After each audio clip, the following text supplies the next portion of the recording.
जय श्री कृष्णा। राधे राधे भक्त जैनों, आज आप सभी श्रवण करेंगे सावन मास की शनिवार व्रत कथा।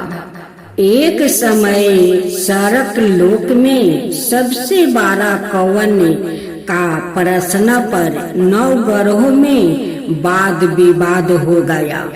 विवाद इतना बढ़ा कि पर सफल भयंकर युद्ध की स्थिति बन गई।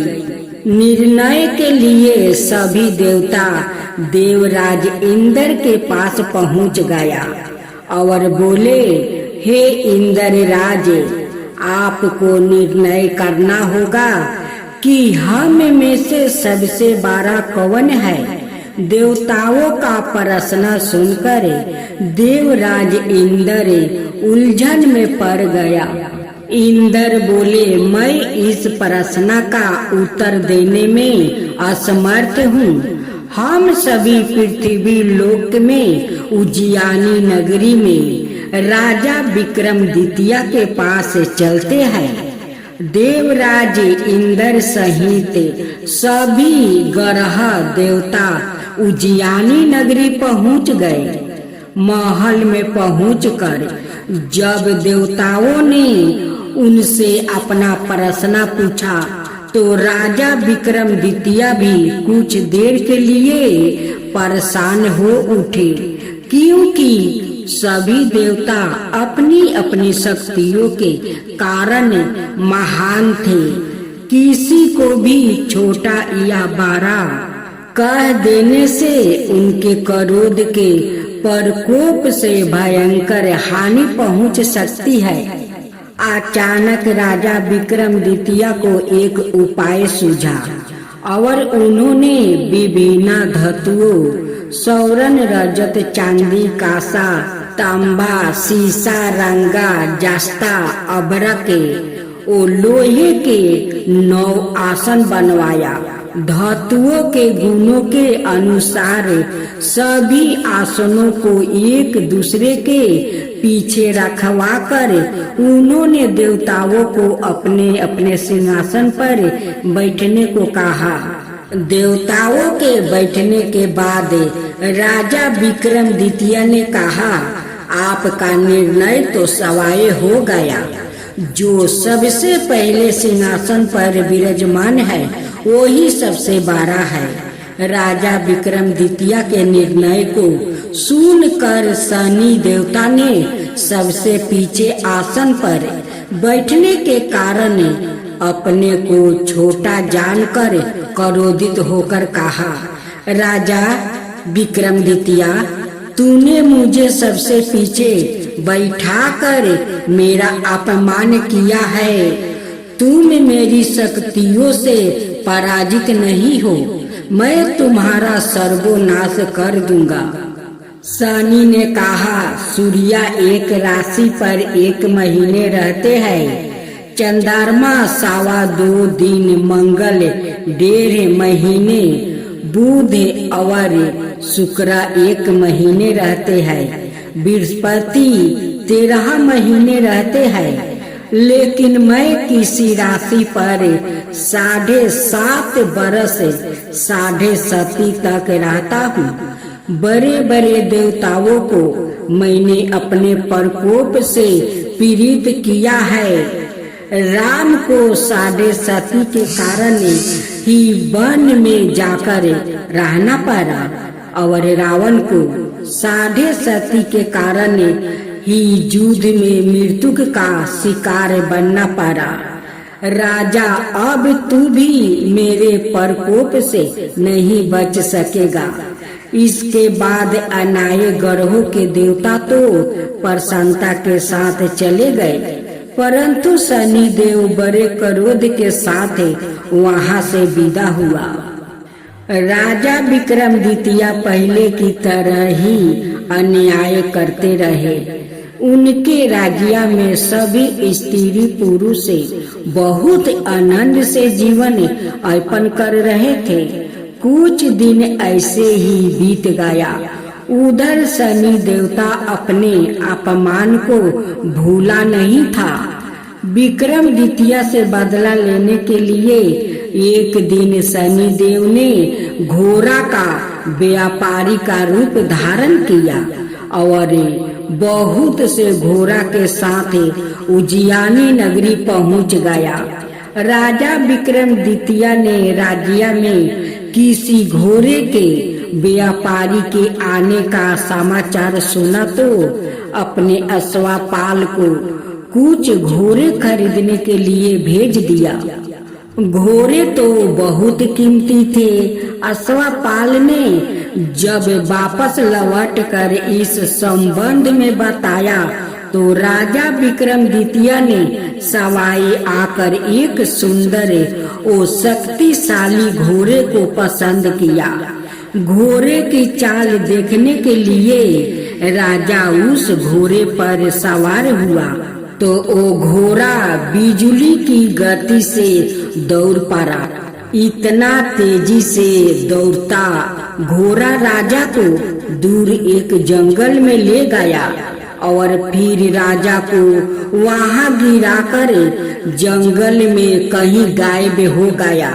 राजा अपने नगर को लौटने के लिए जंगल में भटकने लगा, लेकिन उन्हें लौटने का कोई रास्ता नहीं मिला। राजा को भूख प्यास लगे आई थी। बहुत घूमने पर उसे एक चरवाहा मिला। राजा ने उसे पानी मांगा। पानी पीकर राजा ने उस चरवाहे को अपनी अंगूठी दे दिया।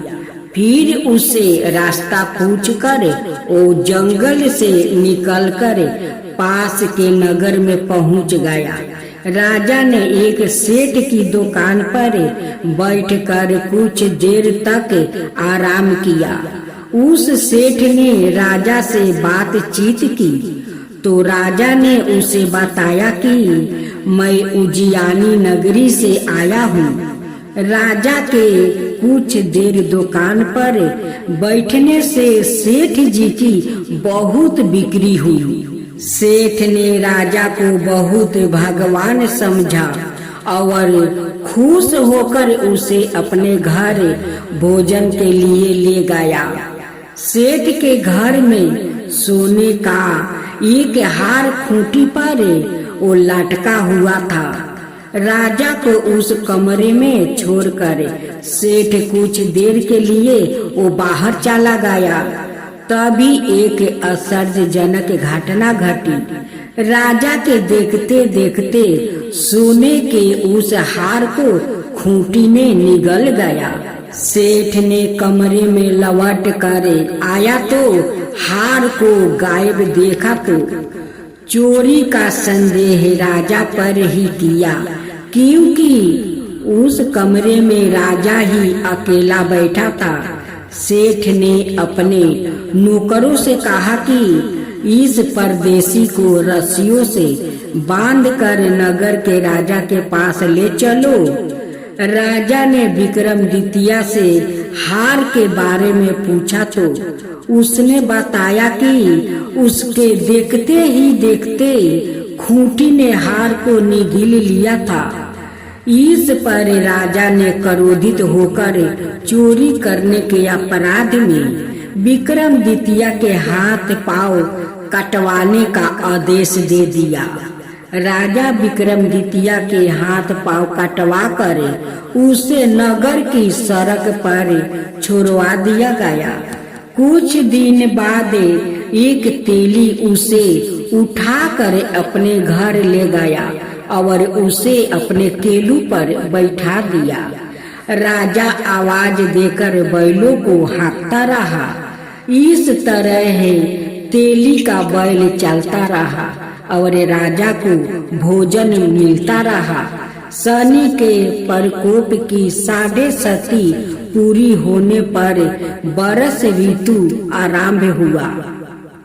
राजा विक्रमादित्य एक रात मेघ मल्हार उगा रहा था कि तभी नगर के राजा की लड़की राजकुमारी मोहिनी रथ पर सवार होकर उस तेली के घर के पास से वो गुजर रही थी।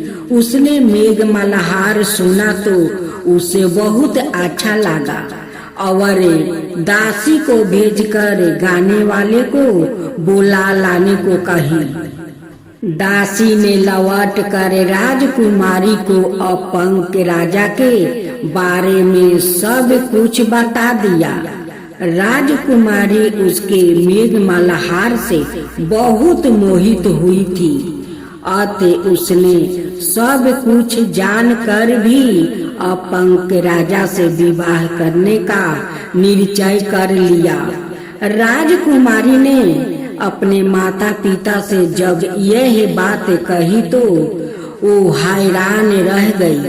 रानी ने मोहिनी को बहुत समझाई, बेटी तेरी भाग्य में तो किसी राजा की रानी होना लिखी है, फिर तू बेटी उस अपंग से विवाह करके अपने पाँव पर कुल्हाड़ी क्यों मार रही हो। राजकुमारी ने अपनी जिद नहीं छोड़ी। अपनी जिद पूरी करने के लिए उसने भोजन करना छोड़ दिया और प्राण त्याग देने का निश्चय कर लिया। आखिर राजा रानी को बेबस होकर अपंग के विक्रमादित्य से राजकुमारी का विवाह करना पड़ा। विवाह के बाद राजा विक्रमादित्य और राजकुमारी तेली के घर में जाकर रहने लगी। उसी रात सपने में शनि देव ने राजा से कहा, राजा तुमने मेरा प्रकोप को देख लिया है। मैंने तुम्हें अपने अपमान का दंड दे दिया है। राजा ने शनि देव से क्षमा करने को कहा और प्रार्थना की, हे शनि देव आपने जितना दुख मुझे पहुंचा दिया है अन्याय किसी को नहीं देना। शनि देव आपसे प्रार्थना करता हूँ कि अन्याय कोई को ऐसा दुख मत दीजिए। शनि देव ने कुछ सोचकर कहा, राजा मैं तुम्हारी प्रार्थना स्वीकार करता हूँ। जो कोई स्त्री पुरुष मेरी पूजा करेगा, शनिवार को व्रत करके मेरी व्रत कथा सुनेगा, उस पर मेरी अनुकंपा बनी रहेगी। प्रातः काल राजा विक्रमादित्य की नींद खुली तो अपने हाथ पांव देखकर राजा को बहुत खुशी हुआ। उसने मन ही मन शनि देव को प्रणाम किया। राजकुमारी भी राजा के हाथ पांव सही सलामत देखकर आश्चर्य में डूब गई। तब राजा विक्रमादित्य ने अपना परिचय देते हुए शनि देव के प्रकोप की सारी कहानी कहकर सुनाई। सेठ को जब इस बात का पता चला तो दौड़ता हुआ तेली के घर पहुंच गया और राजा के चरणों में गिरकर वो क्षमा मांगने लगा। राजा ने उसे क्षमा कर दिया, क्योंकि यह सब तो शनि देव की प्रकोप के कारण हुआ था। सेठ राजा को अपने घर ले गया और उसे भोजन करवाया। भोजन करते समय वहाँ एक आश्चर्य घटना घटी। सबके देखते देखते उस खूंटी ने हार उगील दिया। सेठ जी ने अपनी बेटी का विवाह भी राजा के साथ कर दिया और बहुत से स्वर्ण आभूषण धन आदि देकर राजा को विदा किया। राजा विक्रमादित्य राजकुमारी मोहिनी और सेठ की बेटी के साथ उज्जैनी पहुंचा तो नगर वासियों ने हर्ष से उनका स्वागत किया। अगले दिन राजा विक्रमादित्य ने पूरे राज्य में घोषणा करवा दिया कि शनि देव सबसे देवों में सर्वश्रेष्ठ है। प्रत्येक स्त्री पुरुष शनिवार को उनका व्रत करे और व्रत कथा अवश्य सुने। राजा विक्रमादित्य की घोषणा से शनि देव बहुत प्रसन्न हुआ। शनिवार का व्रत करने और व्रत कथा सुनने के कारण सभी लोग की मनोकामना शनि देव की अनुकंपा से पूरी होने लगी।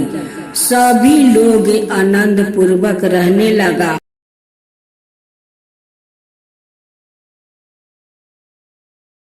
जय जय श्री शनिदेव भक्तन की हितकारी, सूरज के पुत्र प्रभु छाया महतारी। जय जय श्री शनिदेव। सामे अंक बक्र दृष्टि चतुर्भुजाधारी, नीलंबर धारण नाथ गजा किया सवारी। जय जय श्री शनिदेव। किरीट मुटुक शिशिराजित दीपक है लीलारी, मुक्तन की माला गल शोभिती बलिहारी। जय जय श्री शनिदेव। मोदक मिष्टन पान चढ़ते है सोपारी, लोहा तिल तेल उर्दी महिषी अति प्यारी। जय जय श्री शनिदेव। देव दनुज ऋषि मुनि सुमिरन नर नारी, विश्वनाथ धरत ध्यान शरण है तुम्हारी। जय जय श्री शनिदेव। जा पर कृपित हो तुम स्वामी, घोर कष्ट ओ पावे, धन विभाव और माने कीर्ति सब पल भर में मिट जावे। राजा नल को लगी शनि दासा, राजपाट हर लेबे। जय शनिदेव जय शनिदेव, जय जय जय शनिदेव। जा पर प्रभु होवे तुम स्वामी, सकल सिद्ध ओ पावे तुम्हारी। कृपा रहे तो उसको जग में कवन सतावे, तांबा तेल और तिल से जो करे भक्तन सेवा। जय जय शनिदेव, जय जय शनिदेव, जय जय शनिदेव।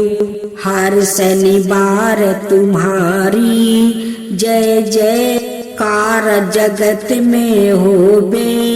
कलियुग में शनिदेव महाचत में दुख दलिदरता धोबे। करूं आरती भक्ति भाव से भेंट चढ़ावे मेवा। जय शनिदेव जय शनिदेव, जय जय जय शनिदेव। चार भुजा ताही साजे, गादा हस्त प्यारी। जय शनिदेव जी रवि नंदन गजे बंदन यम। अंग्रेज देवा कष्ट ना सो नर पाते, करते तब सेवा। जय शनिदेव जी, जय शनिदेव जी। तेज अपार तुम्हारा स्वामी सहा नहीं जावे। तुमसे बेमुख जगत में सुखी नहीं पावे। जय शनिदेव जी। नमो नमो रवि नंदने, सब गरहो सिर ताजा।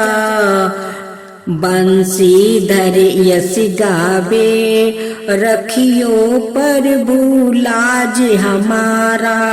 जय जय शनिदेव जी, जय जय शनिदेव।